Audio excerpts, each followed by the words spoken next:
इस बात का है, जिस खेत में हमने खौफ और बुज़दिली की खाक डाली थी, वहां जांबाजी की फसल कैसे पैदा हो गई। मुझे मेजर राम चाहिए, जिंदा।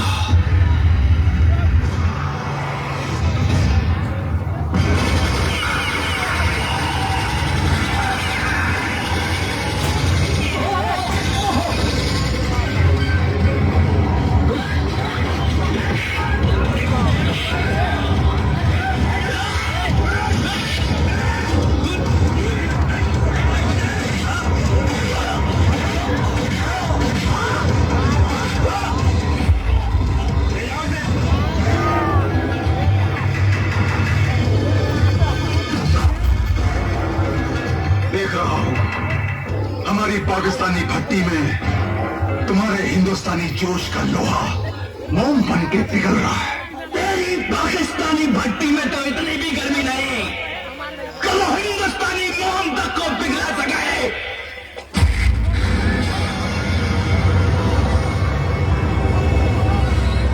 तबरेज मियां, दुश्मन के अंदर जब फौलादी जज्बा पैदा हो जाए तो उसे मारना तो बहुत आसान है, लेकिन तोड़ना बहुत मुश्किल है।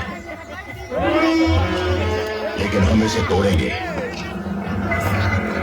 और जब ये टूटेगा तो बोलेगा, बताएगा कि सरहद पार हिंदुस्तानी फौजों की ताकत क्या है और उनके मंसूबे क्या हैं। नहीं, इसने मेरे भाई फजल बेग को मारा है। आज नहीं तो कल इसे हर हाल में मरना है ब्रिगेडियर साहब। हिंदुस्तानी फौज की ताकत का हिसाब आप रखिए ब्रिगेडियर साहब, हम नहीं, क्योंकि हम फौजी नहीं, जिहादी हैं। और जिहाद किसी मुल्क की सरहद से लिपट कर नहीं लड़ा जाता, बल्कि उसके अंदर घुस कर लड़ा जाता है। और हमारा मकसद है अपने कश्मीर से इनका तिरंगा उखाड़ कर फेंक देना, इंशाअल्लाह। किस तिरंगे को उखाड़ फेंकने की बात कर रहा है तू? किस तिरंगे को? अरे जिस कश्मीर में केसर के खेत, सफेद बर्फ के पहाड़ और हरे चुनार के दरख्त है, अरे जिसे खुद को जो अपने तिरंगे से नवाजा है, तू उस तिरंगे को क्या उखाड़ कर फेंकेगा? ब्रिगेडियर साहब, 15 जुलाई तक ही आपका है, और उसके बाद हमारी इंटेलिजेंस रिपोर्ट कह रही है कि मेजर राम सरहद के पार एक जिहादी कैंप में धोखे से लेकर गए हैं मेरे भाई को। मर्द होते तो मैदानी जंग से लेकर जाते। इजड़े कहीं के। हकीकत तो यह है कि इस वक्त तो दुश्मन की कैद में है। तो आप कुछ करते क्यों नहीं सर? हिंदुस्तानी फौजियों को तो वापस बुलाया जा सकता है ना? Take it easy my son, हर चीज का एक प्रोसीजर होता है। हमारी सरकार मेजर राम की रिहाई के लिए कोऑर्डिनेट कर रही है, थोड़ा वक्त लगेगा। How much more time? मैं ढूंढ के लाऊंगा अपने राम भैया को। मैं रुक जाओ सलीम,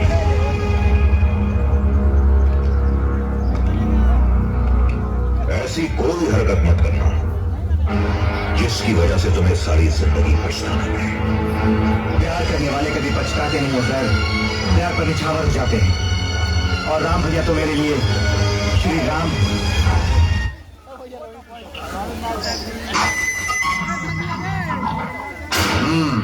ओए, ये क्या गुस्ताखी हो रही है? हिंदुस्तानी मेजर को कुत्तों का खाना खिलाया जा रहा है? अरे आज तुमको दावत करवानी चाहिए।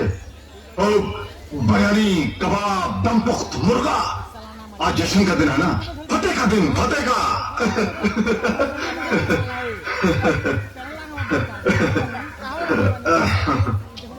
जानते हो मेजर राम, हमारे जांबाज जिहादियों ने कश्मीर की असेंबली, दिल्ली की पार्लियामेंट और कलकत्ता की एम्बेसी के बाद मजहबी आग फैलाकर दहशत और खौफ से हिंदुस्तान की सियासत की जड़ें हिलाकर रख दी हैं। अब वो दिन दूर नहीं है मेजर राम, जिस दिन हम जामा मस्जिद की दहलीज पर खड़े होकर लाल किले पर फहराते हुए हरे झंडे को सलाम करेंगे, इंशाअल्लाह। हे तबरेज, तू तो पूरा मुझे शेख चिल्ली लगता है रे। जानता है शेख चिल्ली कैसे कहते हैं? जो दिन भर चारपाई पर लेटे लेटे ख्वाब देखा करता है, और तू तो खड़े खड़े ख्वाब देख रहा है। कभी जामा मस्जिद पे नमाज पढ़ने का, तो कभी लाल किले पे हरा झंडा फहराने का। अरे तू अपनी कैब में एक आम हिंदुस्तानी सिपाही को तो खौफजदा कर ना सका, पूरे हिंदुस्तान को क्या खौफजदा करेगा। और जिस मुल्क की बुनियाद को तू हिलाने की बात कर रहा है ना, याद रख, तेरे मुल्क पाकिस्तान की बुनियाद उसी हिंदुस्तान पे खड़ी है। अरे शुक्रिया अदा कर हिंदुस्तान का, जिसने तुम्हें खड़े होने के लिए जमीन दी। खामोश। बहुत हो गया तेरे खौफ, आतंक और जिहाद का रोना धोना। अरे खैरात में मिली जमीन पर अपने मालिक को याद करके अमन चैन से रहना सीख। और ये मत भूल कि जो जमीन देना जानते हैं वो जमीन लेने की हिम्मत भी रखते हैं।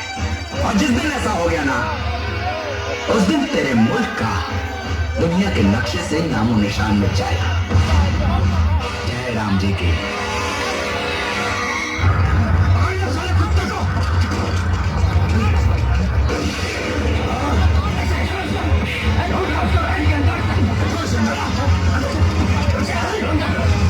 अरे हुजूर साईं, इस बच्चे को नहीं कहा जा रहे हैं, इसका कसूर क्या है? अरे खामोश।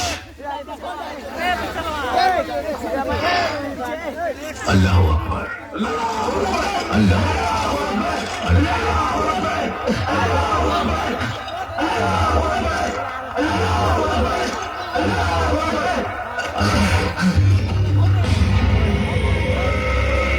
कौन है तू? जी सलमान। झूठ बोलता है काफिर? जी नहीं। तबरेज, अंडर लाओ। आखिरी मौका दे रहा हूं, जनाब के सामने सच सच बता दे। कौन है तू?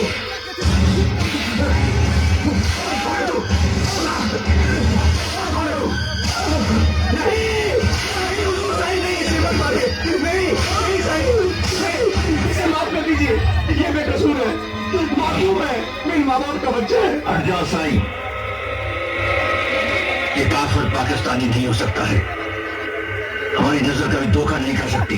नहीं साईं जनाब, ये पाकिस्तानी भी है और नेक मुसलमान भी है। मुसलमान है? अभी पता चल जाएगा। तबरेज, जनाब।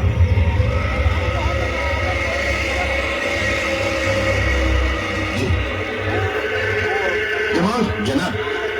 इसकी सलवार उतारो और मुआयना करो। नहीं साईं।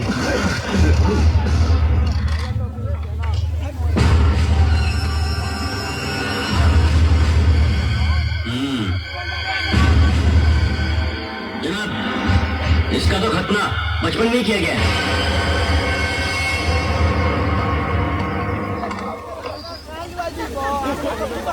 हो गई तसल्ली? मुआयना मुकम्मल हो गया तो सलवार चढ़ा लो जनाब।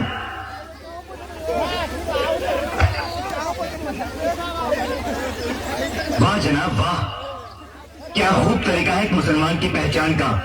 वाह, मैं आपसे पूछता हूं, आपसे और आपसे भी जनाब, आप सबने तो अल्लाह ताला के फजल से सच्चे मुसलमान के घर जन्म लिया है, लेकिन क्या आपको अपने मुसलमान होने का सबूत इस तरह कपड़े उतरवा कर देना पड़ा है? क्या एक सच्चा मुसलमान अल्लाह का बनाया वो बंदा नहीं, बल्कि इंसानी हाथों की कारीगरी है, जिसकी पहचान इस तरह की जाती है? आप सब खामोश क्यों हैं? जवाब दीजिए, क्या यही तरीका है एक मुसलमान की पहचान का? अगर यही तरीका है तो अल्लाह माफ करे, इंसान पैदा तो हिंदू होता है, सिर्फ इंसानी हाथों की कारीगरी उसे मुसलमान बना देती है। ले जाओ इसको गुस्ताख को। शुक्रिया साईं जनाब। अल्लाह हाफिज। चलो तबरेज, इसकी कोई भी हरकत से पता चले कि यह गद्दार है, हजारों गोलियां इसकी सीने में दाग देना। आदाब जनाब।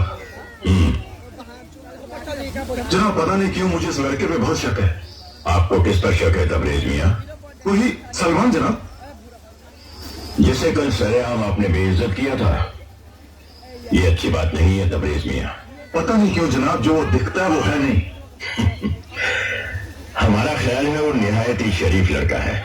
शायद आप उसकी तरफदारी इसलिए कर रहे हैं क्योंकि वो आपकी बेटी रुखसार के खामोश तबरेज मियां। हमारी बेटी की जिम्मेदारी हमारी है, हम उसके बाप हैं। आप अपनी हद के दायरे में रहकर अदब से बात कीजिए। मैं आपको अपना समझ कर आगाह कर रहा हूं जनाब। आप एक अनजान लड़के को शय दे रहे हैं, उसकी तरफदारी कर रहे हैं। माफ कीजिए ब्रिगेडियर साहब, एक दिन बहुत सारे सवाल उठ सकते हैं और उन तमाम सवालों के जवाब देने पड़ सकते हैं आपको।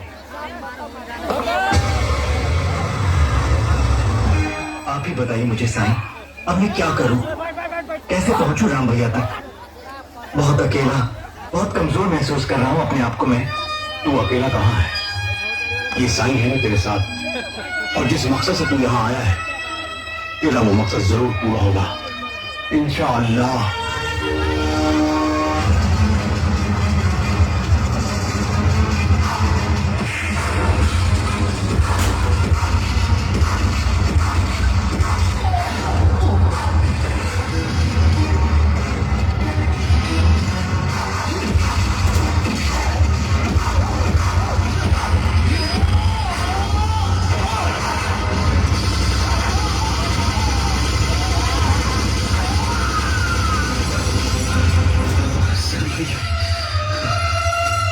राम भैया चलिए।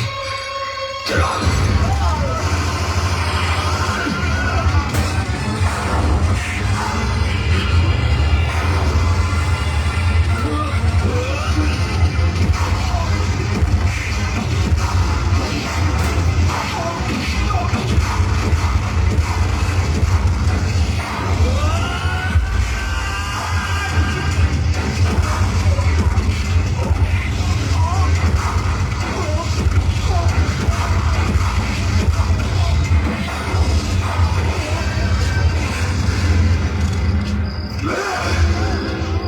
तुझे जिंदा नहीं छोड़ूंगा राम, मैं तेरी मौत बनकर आया हूं राम।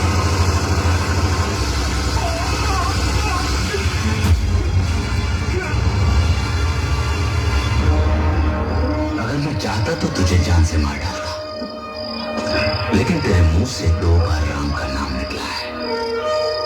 तू मरता तो जन्नत में चला जाता, और उस पाक परवरदिगार ने तो तेरे लिए जहन्नुम में भी जगह नहीं बनाई है। तेरी सबसे बड़ी सजा यही है कि अब जब जब तू लंगड़ाएगा तुझे राम याद आएगा। चलो, और मुझे हिंदुस्तान की सरहद का रास्ता बता।